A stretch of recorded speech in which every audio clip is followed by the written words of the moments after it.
Good evening. The Corrections Board today approved allowing state convicts to serve sentences of up to 5 years in county jails, with the state paying the counties back for what it costs. The proposal would have to be approved, of course, by the legislature. Corrections officials said it would be a way to control the state prison population and at the same time provide money to upgrade local jails.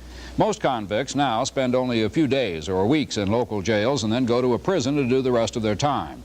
Corrections Director Larry Meacham said that if the proposal is adopted, dangerous convicts would still be sent to prisons. Tulsa County Sheriff Frank Thurman said this afternoon that the idea didn't particularly appeal to him because the Tulsa City County Jail is already running at capacity.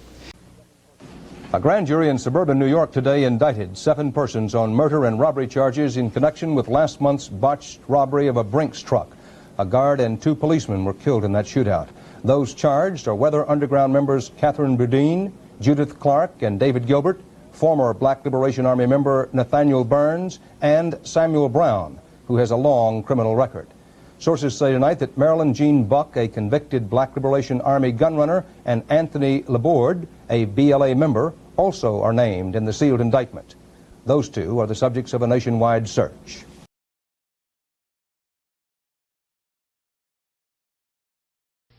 Despite 7 drug-related killings in D.C. in recent weeks, police say there is no evidence of a drug war.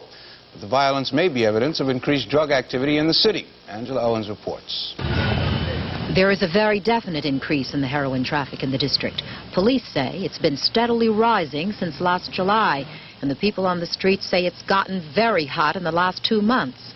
The major indicator of the increase, as they see it, is the price of a bag of dope. Well, the prices has come down, you know, moderately.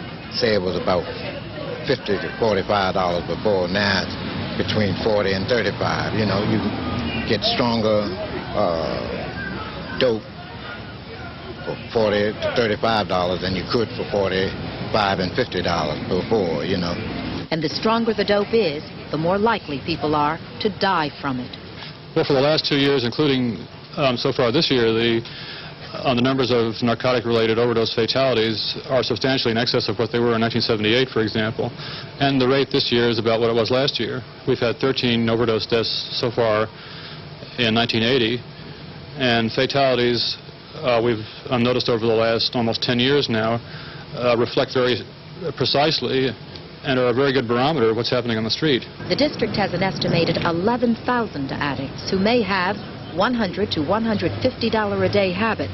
Well, this means big money to the dealers. The addicts are buying and putting into their veins up to $1.5 million in dope every day. Well, where is all the dope coming from? Iran, Afghanistan, and Pakistan mainly, this according to the Drug Enforcement Administration. Well, in April, we saw the gravity of the heroin and opium addiction problems in southwestern Asia, where more opium is being produced than anywhere else in the world. 2/3 of what's produced there, we're told, will be used there and in Europe. The rest, well, it's being shipped out to the United States. If our estimates are correct, and these 60 metric tons is converted to heroin, this would be enough to supply the United States for several years. And we must also keep in mind that if a bumper crop of opium in Southeast Asia occurs within the near future, you'll have both types of heroin linking up, and which could develop into a serious heroin epidemic in this country.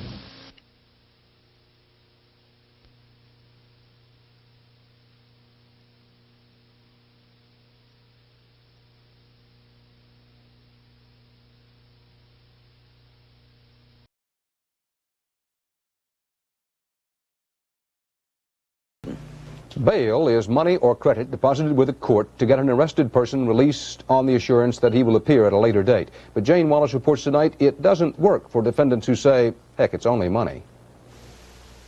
Police put thousands of hours into busting big drug suspects. They're prepared to risk lives in the process. But now Florida agents are running into something they were not prepared for. Watching all that work walk away as soon as the wealthy ones get to court.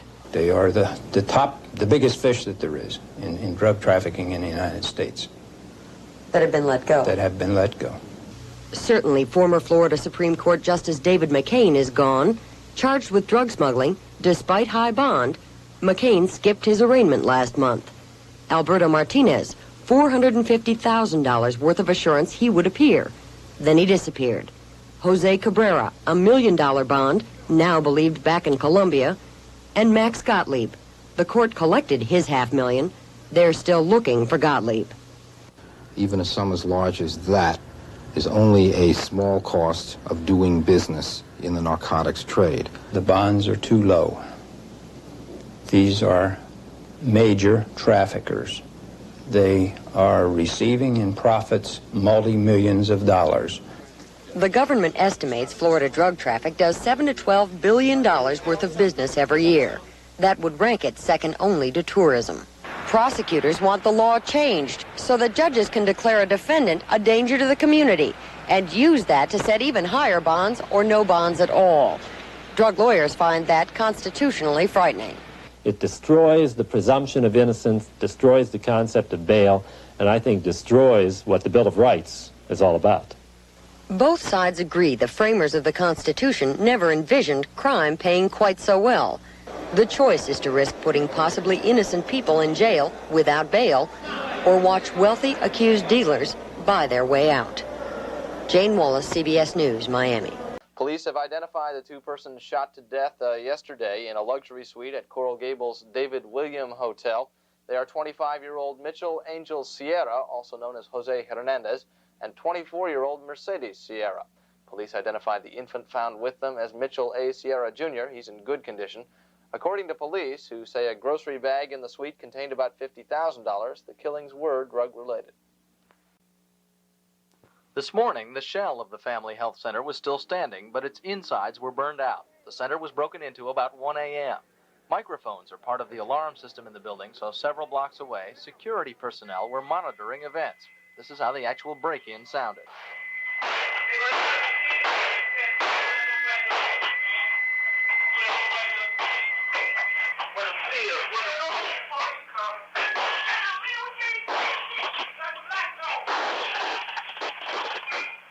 The tape goes on for about 3 hours. The microphones were not destroyed until about 4 a.m. Firemen, with a police escort, didn't arrive until after 7. Health Center Director Jesse Trice says area residents can go to another family health center on 27th Avenue, that free transportation will be provided.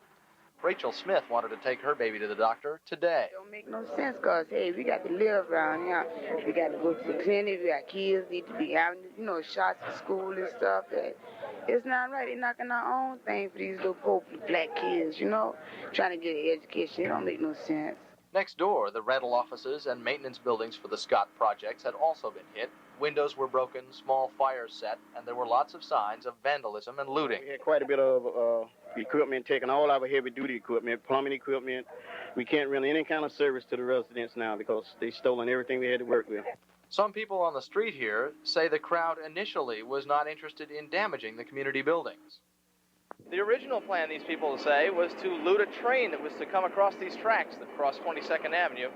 But the engineers saw a dumpster which had been dragged onto the tracks as part of that plan and backed his train away. So the crowd shifted its attention to the health center and Scott project buildings instead, leaving some local residents angry this morning about their loss of services.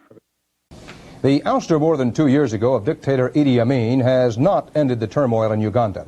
The man who headed the first post-Amin provisional government now is one of the leaders of a rebel movement trying to overthrow Uganda's elected government. A Western journalist recently spent 10 days with some of the rebels, and Christopher Morris of the BBC narrates this report. This camp is within 10 miles of Kampala, and in the past 8 months the insurgents have staged many attacks around the capital, claiming garrisons and police stations have been overrun, convoys ambushed, and heavy casualties inflicted on the security forces. At the camps, there seems to be no shortage of food, supplied daily by peasant farmers. And it's this apparent popular support which is the main reason for the guerrillas' continuing success. The rebels, who keep fit with karate sessions at their jungle hideouts, are also extremely well armed. Although as yet there's no evidence of any outside arms supply, they already have an impressive array of weapons. They're captured from government soldiers, ranging from Russian Kalashnikov rifles and rocket launchers to machine guns and grenades. Morale at the camps is running high.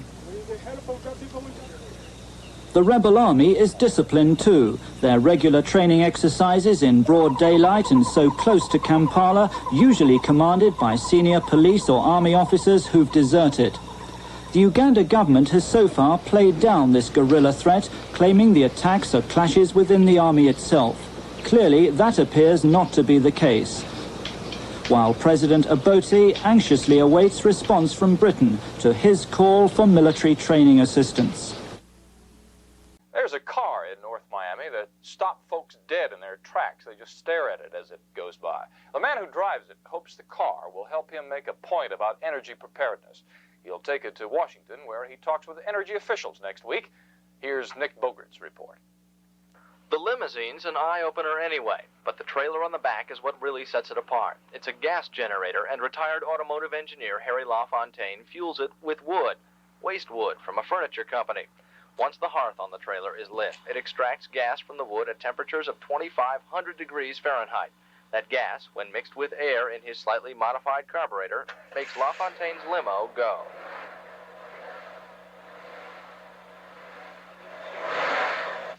You lose around 25% in the actual BTU output. And of course, there's an added weight of the generator to it. Otherwise, it's very much the same weight you get, except 25% power loss.